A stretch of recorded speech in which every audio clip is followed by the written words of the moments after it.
નમસ્કાર, મારું નામ મેંઢા ભાવના અમૃતલાલ છે। મારી સ્કૂલનું નામ છે રતનપાલ પ્રાથમિક શાળા નંબર 1, સુરેન્દ્રનગર જિલ્લા શિક્ષણ તાલીમ ભવન આયોજિત 2025 ઇનોવેશનમાં મારો વિષય છે pocket diary of science equipment, એટલે કે વિજ્ઞાનના સાધન સામગ્રીની પોકેટ ડાયરી। આ સાધનનો ખાસ કરીને મેં એટલા માટે હેતુ લીધો છે કે બાળકો જ્યારે વિજ્ઞાનના પ્રયોગ કરતી વખતે સાધન સામગ્રી અને પદાર્થોને ઓળખી શકવામાં અડચણો અનુભવતા હતા, અને જ્યારે હું તાલીમ દેવા જાઉં ત્યારે પણ ઘણા શિક્ષકોને પણ આના વિશે થોડી અડચણ અનુભવતા હતા। એ હેતુને ધ્યાનમાં રાખીને મેં આ પોકેટ ડાયરી બનાવી છે।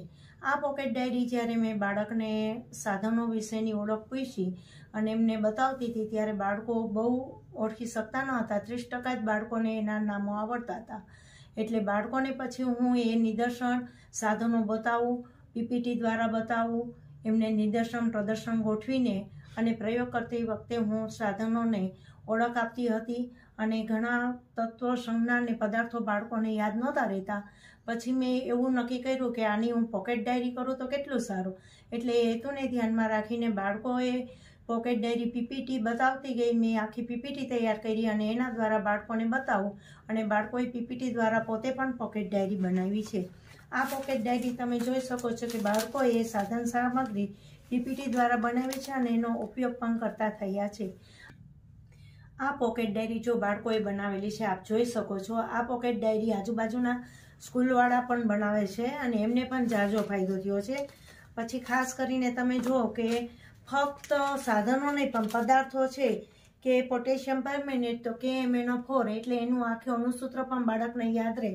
પછી છે આપણે જોઈ કે હાઇડ્રોક્લોરિક એસિડ તો HCl, એટલે કે આવી રીતે બાળકને આ બધું પણ જોવામાં ફાયદો થાય છે। પદાર્થોની ઓળખ, સાધનો, આ બાળક આવી રીતે પોકેટ ડાયરી કરતા થયા છે।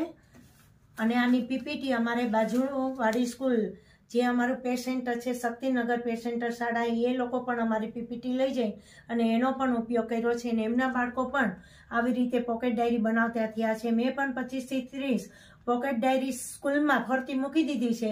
પોકેટ ડાયરીનો ઉપયોગ ખાસ કરીને વિજ્ઞાનમાં પ્રયોગ કરતી વખતે એ લોકો જાતે પ્રયોગના સાધનો લઈ આવે છે, રસાયણો પણ ઓળખતા થયા છે, એનો અવલોકન શક્તિનો વિકાસ થયો છે અને એ બાળકો પદાર્થો અને સાધનોનું વર્ગીકરણ કરતા થયા છે અને ઝડપી એ પ્રદર્શન કરતી વખતે કે પ્રયોગ કરતી વખતે એનો ઉપયોગ કરતા થયા છે। આ પદાર્થો અને સાધનોના ઉપયોગથી બાળકોને પછી મેં પહેલાં એક કસોટી લઈને જોયું તો બાળકોને 30% જ આવડતું હતું। પછી બાળકો સતત તેનો ઉપયોગ કરતા ગયા, સાધનોની ઓળખ આપતા ગયા, પદાર્થોની ઓળખ આપતા ગયા, તેનાથી બાળકોમાં 80% સુધારો, 70 થી 80% સુધારો થયો છે। એ મેં કસોટી દ્વારા આ જાણ્યું છે કે કેટલા ટકા સુધારો થયો।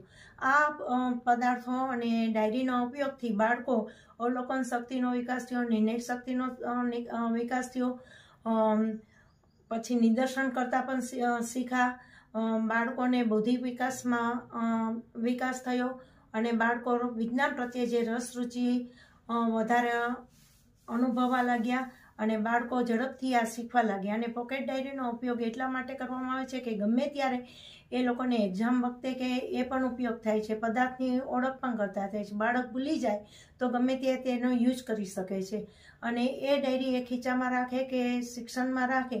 હમણાં એક કોણ બનેગા કરોડપતિમાં પણ તત્વની જ્યારે સંજ્ઞા પૂછાની હતી કે કેમિસ્ટ્રીનું ટૂંકું નામ શું, તો કે K એટલે પોટેશિયમ, B એટલે બોરોન અને C એટલે કાર્બન। આવી જ્યારે કોઈ એક્ઝામ લેવામાં આવે ત્યારે પણ એ બાળકોને ઉપયોગી થાય છે।